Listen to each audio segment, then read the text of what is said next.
સુરતના માંડવીમાં દીપડા માટેનું આધુનિક રેસ્ક્યુ સેન્ટર ખુલ્લું મૂકવામાં આવ્યું। મંત્રી અર્જુન મોઢવાડિયાએ આ રેસ્ક્યુ સેન્ટર ખુલ્લું મૂક્યું। 2 કરોડના ખર્ચે આધુનિક રેસ્ક્યુ સેન્ટર તૈયાર કરવામાં આવ્યું છે। દીપડાની સંખ્યાને ધ્યાને રાખીને રેસ્ક્યુ સેન્ટર બનાવાયું, જેમાં ઇજાગ્રસ્ત અને માનવભક્ષી દીપડાઓને રાખવામાં આવશે। સુરત જિલ્લાના માંડવી તાલુકાના એક કોડંબા ગામ છે, ત્યાં દીપડા માટેના રેસ્ક્યુ સેન્ટરનું આજે ઓપનિંગ કર્યું। આ વિસ્તારની અંદર છેલ્લા ઘણા વર્ષોમાં દીપડાની સંખ્યા વધી છે ને એમાંથી અમુક દીપડાઓ જે છે એ માનવ વસ્તી સાથે સંઘર્ષમાં હોવાથી એ થોડા વાયોલન્ટ થયેલા છે।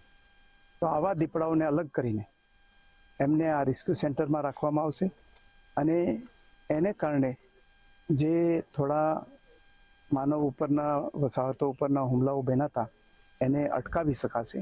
આ જે ફેસિલિટી ઊભી કરવામાં આવેલ છે, અહીંયાના જે 3 ડિસ્ટ્રિક્ટ છે જેમાં કુલ મળીને 250 જેટલા દીપડાઓ છે, એને રેસ્ક્યુની ક્યારે પણ જરૂર પડે તો એ સુવિધા કામ લાગશે।